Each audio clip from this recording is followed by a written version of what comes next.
Hello everyone, good morning সবাইকে। কেমন আছেন সবাই? আশা করি সবাই ভালো আছেন।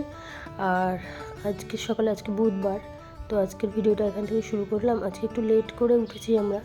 শরীরটাও সবার ভালো নেই, সর্দি কাশি জ্বরও ছিল, মেয়ের আমার বাবারও জ্বর ছিল। তো প্যারাসিটামল খেলাম, আর ডাক্তার দেখিয়েছিল, সেই অ্যান্টিবায়োটিক লিখে দিয়েছিল, সেটা খাওয়া হয়েছে। তারপরে একটু মতো গলা প্রচণ্ড ব্যথা ছিল, আমরা ঘুমাতে পারিনি এমন অবস্থা। আর এটা আমার নতুন ঘর, তোমাদের সাথে একদিন ভিডিওটা শেয়ার করব। তো কলকাতা থেকে আসার পরে যে আমরা আলাদা এসেছি, সেই বাড়ি এটা আমাদের। তো ওর বাবা এখানে এই যে দড়ি ফেলে ব্যাগটা বাঁধি, সেই ব্যাগটা নতুন ব্যাগটা বেঁধেছিলাম আমি, ওই ব্যাগটা আমার মা কিনে দিয়ে গেছিলো কলকাতায় থাকতে। তো যাই হোক, ও বলছে এত ভালো ব্যাগটা তুমি নষ্ট করবে, মা দিয়ে গেছিলো, এটা রাখো। আর এই যে আটা এনেছি, এই ব্যাগটা বেঁধে রাখি, ছোটোখাটো জিনিস তুলতে সুবিধা হয়।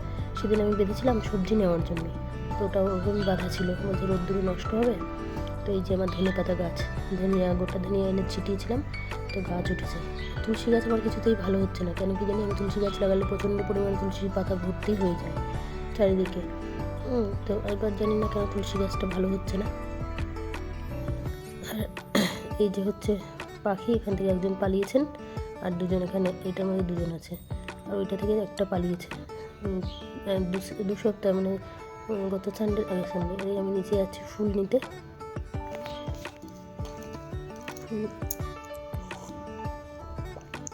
ফুলওয়ালা আসে গেটের কাছে, আমাদের ফুল দিয়ে চলে যায়, তাই ফুলটা নিতে নামছি নিচে। মেয়েকে বললাম যা, তো বলছে আমি এখন যেতে পারবো না। আচ্ছা, আর এমনি ওকে পাঠাই না কোথাও একা। এই যে নিচেটা, এগুলো সব কাজ হবে, এখনও কাজ হয়নি। এই যে বাচ্চাটা এসেছিলো পাশের ঘরে, গান চলছিল, তো নাচ করছিল, তো গান শুনলেই নাচবে, দিদি দিদি দিদি। আর এই যে রাতে আমরা সারাদিনের ভিডিও আর কিছু করতে পারিনি, আজকে মনটা একটু খারাপ ছিল। যাই হোক, কোনো সময় হয়তো সেরকম সুযোগ হলে তোমাদের সাথে শেয়ার করব। হ্যাঁ, সাংসারিক অনেক রকম প্রবলেম থাকে সবার।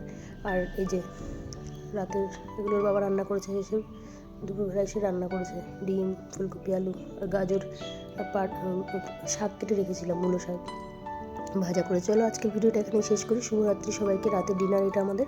ভালো থেকো সবাই। হ্যাঁ, আর বেশি কিছু বললাম না, মনটা সত্যিই ভালো নেই। জানি না কি হবে, আমার সংসারটা টিকবে কিনা। আমি অনেক চেষ্টা করছি, যুদ্ধ করছি অনেক ভালোভাবে থাকার জন্য, কিন্তু জানি না কি হবে। যার সাথে সংসার করি সেই ঠিক মতো। যাই হোক, শুভরাত্রি সবাইকে, দেখা হবে নতুন কোনো ভিডিওতে। ভালো থেকো সবাই।